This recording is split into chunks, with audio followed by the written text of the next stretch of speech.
नमस्कार, the beginning culture में आपका स्वागत है। आज हम इस वीडियो में बात करेंगे चीनी यात्री फाहियान के जीवन के बारे में। लोग 60 साल की उम्र में रिटायर हो जाते हैं, लेकिन एक शख्स ने 62 साल की उम्र में चीन से भारत आने के लिए हजारों किलोमीटर का सफ़र तय किया, वो भी पैदल। विनय पिटका का अर्थ है अनुशासन की टोकरी। यह एक विशेष पुस्तक है जिसके लिए फाहियान ने 62 वर्ष की आयु में पैदल भारत आने का निर्णय लिया।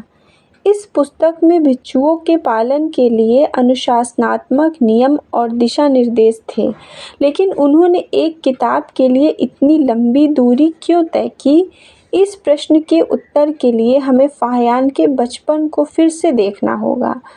फाहियान का जन्म 337 ईस्वी में हुआ था और उसके पिता ने उसे शीघ्र ही एक मठ में भेज दिया। उसे मठ में शांति और शांति की इतनी आदत हो गई थी कि जब उसके माता पिता उसे घर वापस लेने आए तो उसने मना कर दिया। फाहियान ने अगले 50 वर्षों तक धार्मिक ग्रंथों का ईमानदारी से अध्ययन किया। ये तब था जब उन्हें बहुत महत्वपूर्ण विनय पिटका मिली, जो सबसे अच्छी स्थिति में नहीं थी। इसने फाहियान को बहुत दुखी किया और उसने बुद्ध की भूमि और बौद्ध धार्मिक ग्रंथ भारत के खजाने का दौरा करने के बारे में सोचा।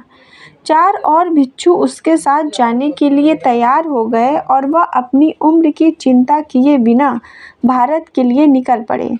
उन्होंने 1.5 साल तक पैदल यात्रा की। वह चीन से काशगर गया और फिर खोतान होते हुए उत्तर भारत पहुंचा।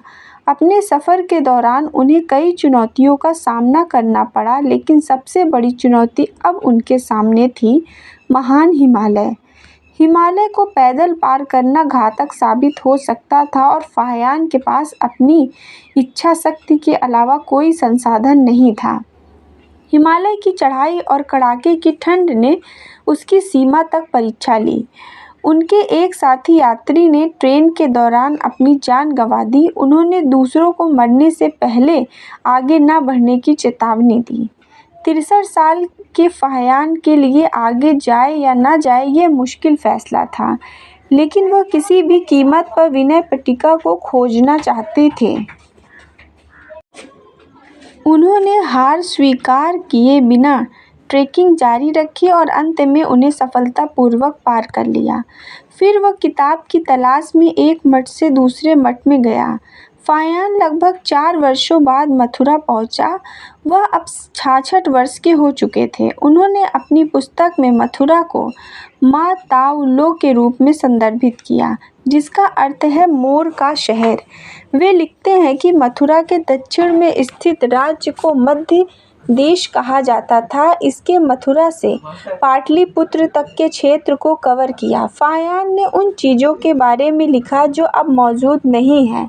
श्रावस्ती की जीतवा मठ की तरह जीतवा मठ में विनय पिटका को खोजने के लिए उन्हें बहुत विश्वास था, क्योंकि भगवान बुद्ध स्वयं वहाँ रहे थे। जब फाहियान श्रावस्ती पहुँचे तो उन्होंने देखा कि जीतवा मठ अब और मौजूद नहीं था। 7 मंजिला मठ जलकर राख हो गया था। एक चूल्हे ने जलती बत्ती से मठ की छत में आग लगा दी थी। फाहियान बहुत निराश था। उसके बाद वे पाटलिपुत्र गए, जो एक महत्वपूर्ण बौद्ध तीर्थ स्थल था, और अगले 3 वर्षों तक वहीं रहे। पाटलिपुत्र में राजा अशोक के महल को देखकर वह मंत्रमुग्ध हो गया। वह अपनी पुस्तक के महल के बारे में निम्नलिखित लिखते हैं: महल को देखने के बाद ऐसा लगता है जैसे वह मनुष्य द्वारा नहीं बल्कि स्वयं भगवान द्वारा बनाया गया है। पटना के कुमराहार इलाके में आज भी इस भव्य महल के अवशेष मौजूद हैं। फाहियान के लिए विनय पिटका को खोजना कठिन होता जा रहा था। वह उत्तर भारत के किसी भी मठ में नहीं मिला, लेकिन अंततः उन्हें पाटलिपुत्र के महायान मठ में विनय पिटका मिली। वह बहुत खुश था, लेकिन अब उसे एक नई समस्या का सामना करना पड़ा। पुस्तक प्राकृत भाषा में थी, एक ऐसी भाषा जिसे वे नहीं जानते थे। फिर वह मठ में प्राकृत सीखने के लिए 3 साल तक रहे और विनय पिटका के नियमों का चीनी में अनुवाद किया। 70 साल की उम्र में नई भाषा सीखना सलाम के काबिल है। फाहियान ने अपनी 15 साल की यात्रा में से 6 साल को मध्य देश में बिताया। फिर उन्होंने 6 साल तक मध्य देश की खोज की और शेष 3 साल विनय पिटका के अनुवाद में बिताए।